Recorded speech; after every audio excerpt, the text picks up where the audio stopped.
Thank you so much, Gimba. Lagos have emerged winners of the 2018 National Handball Under-15 Championships in an enthralling final decided at the Mobolaji Johnson Sports Complex, Roe Park in Yaba, Lagos.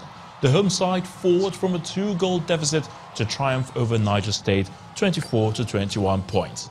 In the third-place game, Kogi State edged past Sokoto State 15 to 14 points. In a few hours' time, Nigeria's table tennis star Aruna Quadri will slug it out with Singapore's Ning Gao in the final at the ongoing 2018 Commonwealth Games. Quadri defeated Sharath Achanta from India in 4 straight sets to book his place in the final. He has been impressive so far at the Games, beating the likes of Zhu Jipan and Harmeet Deza of India on his way to the grand finale. In the English Premier League, Chelsea came from 2 goals down to beat Southampton 3-2 at St Mary's Stadium.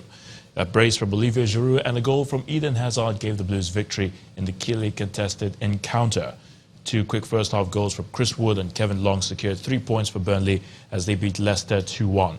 Elsewhere, Crystal Palace beat Brighton 3-2. Huddersfield beat Watford by a goal to nil, while Swansea and Everton settled for a 1-1 draw. Liverpool beat Bournemouth 3-0 at Anfield, with Mohamed Salah scoring to take his tally to 30 goals in the English Premier League and 40 in all competitions, while Manchester City edged closer to the title with a 3-1 win over Tottenham Hotspur at Wembley. And that's a wrap on Sports News. I'm Ayotunde Balogun. The news at 10 continues shortly.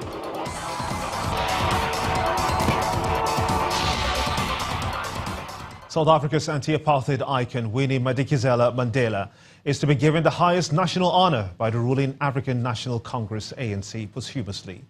Isi-Twa Landwe means the one who wears the plumes of the rare bird, and customarily only given to the bravest warriors, those distinguished by their leadership and heroism. President Cyril Ramaphosa announced this at the funeral ceremony of the freedom activist today at Orlando Stadium in Soweto, before she was buried in a private ceremony. Our Johannesburg Bureau Chief, Pt.4, reports. The cortege bearing Winnie Madikizela Mandela's remains entered the Orlando Stadium to loud cheers from the crowd.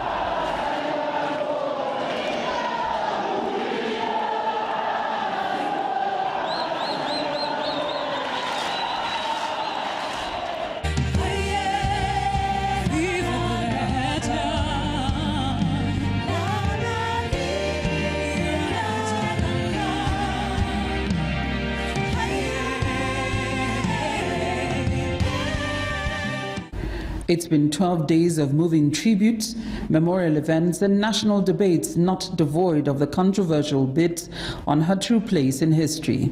Her biological daughter and political son had fiery responses to all that's been said.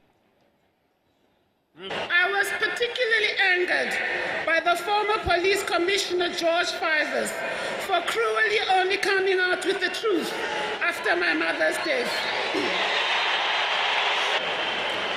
And to those of you who vilified my mother through books, on social media, and speeches, don't think for a minute that we've forgotten.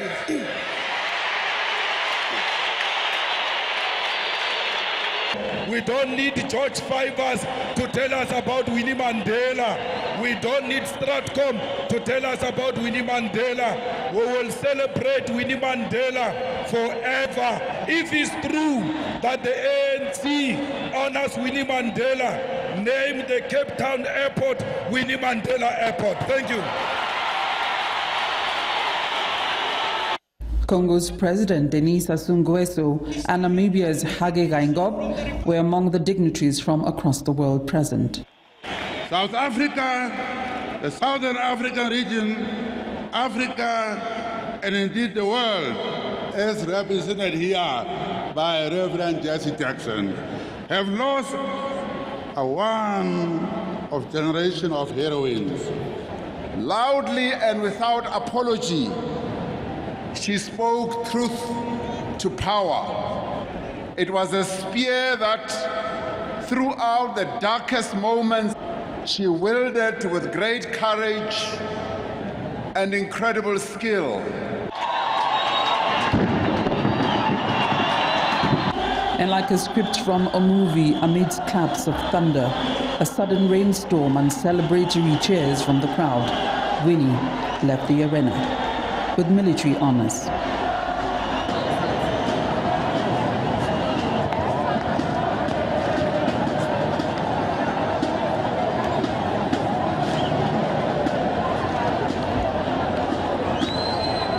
This is the final resting place of anti-apartheid struggle icon Winnie Madikizela Mandela. As the world celebrates her life, hopefully her people, her country and the world will continue to reach for and attain all that she never stopped fighting for: freedom, equality, equity and justice. From the Four-Way Memorial Park Cemetery in Johannesburg, Pt.4, Channels Television News. US President Donald Trump has praised a military airstrike on Syria as perfectly executed. In a tweet, the president also thanked France and the United Kingdom for their wisdom and the power of their fine military before adding, mission accomplished. The US, UK and France attacked 3 government sites in Syria, targeting what they said was a chemical weapons facility. And the main news again, Nigerians today marked 4 years of the abduction of the Chibok schoolgirls as parents of the missing girls demanded the rescue of their 112 children still in Boko Haram captivity. And that's how it's been on the news at 10 tonight. I want to thank you so much indeed for watching. On behalf of everyone here, have a splendid night rest. Good night.